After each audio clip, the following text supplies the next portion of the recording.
Hi hello అండి, welcome to our channel reach bad. So నిన్న జరిగిన క్లాస్లో కొన్ని మిస్టేక్స్ అయితే చెప్పడం జరిగిందండి. Sorry for that. సో అది కొంచెం కరెక్ట్ చేసుకోండి. 51A అనే ఆర్టికల్ అనేది ఫండమెంటల్ డ్యూటీస్కి సంబంధించిందండి. అదేవిధంగా 185th అని చెప్పడం జరిగింది. బిరుదులు రద్దు అనే ఆర్టికల్ అది 18th ఆర్టికల్ అండి. బై మిస్టేక్ 185th అని చెప్పాను. అదేవిధంగా 1976th ఇయర్ అని చెప్పబోయి 1976 అని రాశాను, కానీ చెప్పేటప్పుడు 1978 అని చెప్పాను. సో అవి మూడు కూడా కొంచెం కరెక్ట్ చేసుకోండి.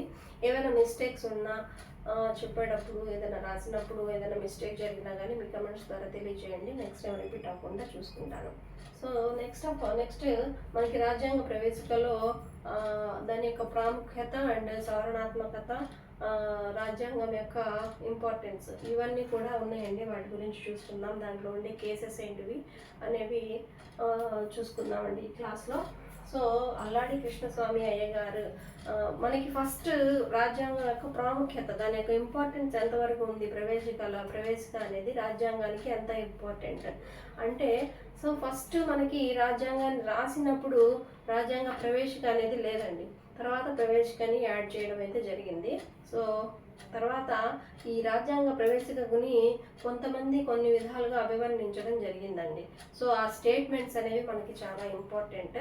ఆ స్టేట్మెంట్స్ మనకి ఇంట్రడక్షన్ పార్ట్లో, మనకి డిస్క్రిప్టివ్ మోడ్లో రాసేటప్పుడు ఇంట్రడక్షన్ పార్ట్లో యూస్ఫుల్గా ఉంటాయండి. అదేవిధంగా మల్టిపుల్ చాయిస్లో అంటే మ్యాచింగ్స్లో కూడా ఫలానా స్టేట్మెంట్ ఎవరన్నారు అనేది కూడా అడిగే ఛాన్సెస్ అయితే ఉంటాయి. సో కాబట్టి ఈ స్టేట్మెంట్స్ని మామూలుగా మ్యాచింగ్స్లో అడిగే విధంగా అయితే మనకి ఏదో ఒక కోడ్ వర్డ్, ఆ స్టేట్మెంట్లో ఉన్న ఒక కోడ్ వర్డ్ నెక్స్ట్ స్టేట్మెంట్స్లో రిపీట్ కాని వర్డ్ ఏదైనా ఉంటే దాన్ని గుర్తుపెట్టుకుంటే మనకి ఆ వర్డ్ చూడగానే ఎవరు చెప్పారు ఏంటి అనేది వెంటనే గుర్తొచ్చేస్తుంది. కాబట్టి అలాగ ఇంపార్టెంట్ ఒక సపరేట్ వర్డ్ ఏదైనా ఉందా అనేది చూసుకోండి. అలా కాదు, మొత్తం స్టేట్మెంట్ గుర్తుపెట్టుకోగలము అనుకుంటే వెల్ అండ్ గుడ్. అది మనకి ఇంట్రడక్షన్లో కూడా రాసుకోవడానికి చాలా బాగుంటుంది అండ్ మంచి ఇంప్రెషన్ పడుతుందండి డిస్క్రిప్టివ్ మోడ్లో రాసేటప్పుడు. సో ఇలాంటి స్టేట్మెంట్స్ని గుర్తుపెట్టుకోండి. సో అల్లాడి కృష్ణస్వామి అయ్యంగారు ఏం చెప్పారు రాజ్యాంగ ప్రవేశిక గురించి అంటే, మన చిరకాల స్వప్నాలని నెరవేర్చే విధంగా రాజ్యాంగ ప్రవేశిక అనేది ఉంది అన్నది ఆయన ఇచ్చిన స్టేట్మెంట్ అనమాట. సో అంటే ఏంటండి, భారతదేశాన్ని ఏ విధంగా అయితే చూడాలనుకున్నారో ఆ విధంగా ఉండడానికి ప్రవేశిక అనేది దారి చూపిస్తుంది అనే విధంగా మీనింగ్తో స్టేట్మెంట్ని ఇవ్వడం అయితే జరిగిందండి. తర్వాత దాస్ భార్గవ గారు. సో దాస్ భార్గవ గారు ఇచ్చిన స్టేట్మెంట్లో మనకి రాజ్యాంగ ప్రవేశికని ఒక తాళం చెవిలాగా, రాజ్యాంగానికి ఒక తాళం చెవిగా, అంటే రాజ్యాంగాన్ని అర్థం చేసుకోవడానికి ఒక కీ కాన్సెప్ట్ లాగా ఈ ప్రవేశికని దాస్ భార్గవ గారు ఎక్స్ప్లెయిన్ చేయడం జరిగిందండి. అలాగే ఒక బంగారు ఆభరణం లాగా, మనిషికి ఏ విధంగా అయితే బంగారు ఆభరణం విలువ పెంచుతుందో ఆ విధంగా రాజ్యాంగం యొక్క విలువని పెంచే విధంగా ఈ రాజ్యాంగ ప్రవేశిక ఉంటుంది అనే విధంగా దాస్ భార్గవ గారు అభివర్ణించడం జరిగిందనమాట. సో అదేవిధంగా రాజ్యాంగానికి ఇది ఒక ప్రవేశిక అనేది చాలా పవిత్రమైన భాగము మరియు పవిత్ర భాగము ఆత్మ అని కూడా చెప్పారండి.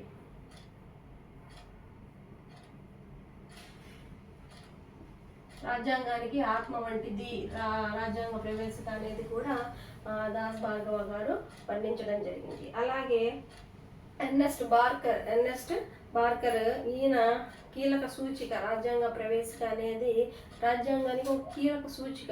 సో సూచిక అంటే ఏంటంటే మనకి దారి చూపించేవి కదా.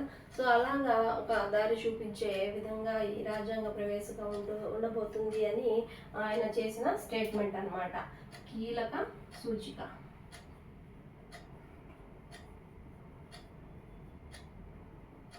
సో సుప్రీంకోర్టులో ఆ టైంలో ఉన్న chief justice of India Hidayatullah గారండి.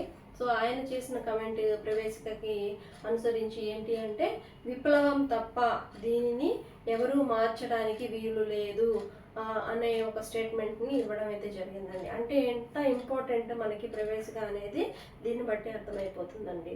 సో అలాగా మనకి కేఎం మున్షి గారు కూడా ఒక స్టేట్మెంట్ ఇచ్చారండి. సో రాజకీయ జాతకం, సో ఇండియా యొక్క ఈ రాజ్యాంగం అనేది, రాజ్యాంగ ప్రవేశిక అనేది భారతదేశానికి ఒక జాతకాన్ని, ఫ్యూచర్ ఎలా ఉండబోతుంది అనే దానికి మనం జాతకాలు చూస్తాం కదా.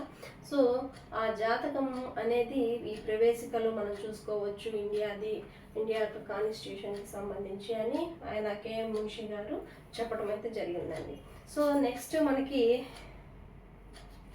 అసలు రాజ్యాంగం అనేది, ఈ కాన్స్టిట్యూషన్ అనేది మనకి ప్రవేశిక అనేది రాజ్యాంగంలో అంతర్భాగమా కాదా అనే క్వశ్చన్ అండి. సో ఫస్ట్ మనం చెప్పుకున్నట్టుగా ఇది కాన్స్టిట్యూషన్ స్టార్టింగ్లో లేదండి, తర్వాత లాస్ట్ కాన్స్టిట్యూషన్ రాయటం అంతా అయిపోయిన తర్వాత యాడ్ చేసిన పార్ట్ అనమాట. సో ఫస్ట్ ఇది అసలు అంతర్భాగంగా ఉందా లేదా అని ఫస్ట్ వచ్చిన కేసు సుప్రీంకోర్టులో Berubari case in the year of 1960s అండి. 1960 బెరూబారీ కేసులో ఈ ప్రవేశికకు సంబంధించిన ఫస్ట్ కేసు. సో అందులో వచ్చిన జడ్జిమెంట్ అనేది రాజ్యాంగంలో ప్రవేశిక అనేది అంతర్భాగం కాదు అని ఇవ్వటం జరిగిందండి. అంటే ఏదైనా ఆర్టికల్స్ కానివ్వండి, లేదంటే దేనైనా వివరణ మొత్తం కూడా రాజ్యాంగం యొక్క అంతర్భాగంలో ఉంటుంది, కానీ ప్రవేశికలో మనము ఏమీ చూడకూడదు, ప్రవేశికని రాజ్యాంగంలో అంతర్భాగంగా చూడకూడదు అని ఆ టైంలో బెరూబారీ కేసులో ఇచ్చిన జడ్జిమెంట్ అనమాట. నెక్స్ట్ సేమ్ ఇంకో సిచ్యువేషన్లో కేశవానంద భారతి కేసు. సో ఈ కేసెస్ అన్నీ కూడా మనం ఒకసారి ఒక వీడియోలో చెప్పుకుందామండి, ఇంపార్టెంట్ కేసెస్ గురించి. అవి మనకి లక్ష్మీకాంత్ బుక్లో క్లియర్గా ఇవ్వడం అయితే జరిగింది. సో వాటి గురించి చెప్పుకున్నప్పుడు మొత్తం concept, what is Kesavananda Bharati case, what is LIC of India case, ఇవన్నీ కూడా చూద్దాము. సో కేశవానంద భారతి కేసులో మనకి రాజ్యాంగ ప్రవేశిక అనేది రాజ్యాంగంలో ఒక అంతర్భాగమే అన్నట్టుగా ముందు ఇచ్చిన జడ్జిమెంట్ అనేది తప్పు, రాజ్యాంగంలో రాజ్యాంగ ప్రవేశిక అనేది ఒక అంతర్భాగమే అన్నట్టుగా తర్వాత మార్చి జడ్జిమెంట్ ఇవ్వడం జరిగిందండి. సో నెక్స్ట్ మనకి ఎల్ఐసి ఆఫ్ ఇండియా ఒక కేసు ఉందండి. ఆ కేసులో కూడా ఇన్ ద ఇయర్ ఆఫ్ 1995లో ఆ కేసు నడిచిందండి. అప్పుడు ఇచ్చిన జడ్జిమెంట్లో ముందు ఇచ్చిన కేశవానంద భారతి కేసులో ఇచ్చిన జడ్జిమెంట్ని మళ్ళీ కన్ఫర్మ్ చేశారండి. సో రాజ్యాంగ ప్రవేశిక అనేది అంతర్భాగమే, కానీ దీనికి కొన్ని లిమిటేషన్స్ ఉన్నాయండి. సో ఏంటి అంటే, ఫస్ట్ పాయింట్ వచ్చేసి శాసనసభ యొక్క అధికారాలు ఏవైతే ఉన్నావో ఆ అధికారాలు, శాసనసభ అధికారాలని ఇది నియంత్రించలేదండి. సో ఫర్ ఎగ్జాంపుల్ ఎమ్మెల్యే కానీ ఎంపీ కానివ్వండి, వీళ్ళు మనకి ఈ వర్క్ చేయలేదు, లేదా ఈ వెల్ఫేర్ ఇస్తామన్నారు, ఈ వెల్ఫేర్ ఇవ్వలేదు. సో ఇలాంటివి మనం వాటి మీద కోర్టు కేసెస్ వేయలేమన్నమాట. సో ఇవన్నీ కూడా వెల్ఫేర్ కానివ్వండి, సమగ్ర స్వేచ్ఛ కానివ్వండి, ఇవన్నీ కూడా మనకి రాజ్యాంగ ప్రవేశికలో ఉన్నాయి కదండి. వాటి మీద మనం కేసు వేయలేము అనేది ఒక పాయింట్లో అయితే చెప్పడం జరిగిందండి. అదేవిధంగా న్యాయబద్ధమైన లేదా చట్టబద్ధమైన చర్యలు తీసుకోలేమన్నమాట ఈ రాజ్యాంగ ప్రవేశికలో ఇవ్వబడిన అంశాలపైన.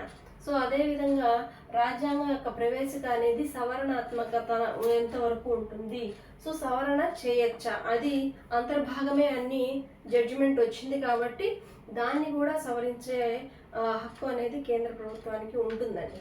సో అది ఎలాగంటే దానికి కూడా లిమిటేషన్స్ ఉన్నాయండి.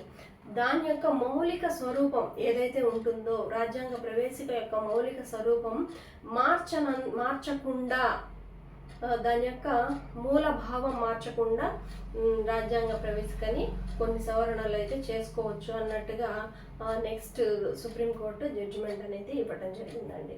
సో అందులో భాగంగా మనకి నేను చెప్పుకున్నాం కదండి, సవరణ చేశారు కదా ప్రవేశికకి. సో ఆ ప్రవేశిక యొక్క సవరణలో ఫస్ట్ ఆఫ్ ఆల్ ఏ ఇయర్ అండి, వెంటనే రికాల్ చేసుకోవాలి.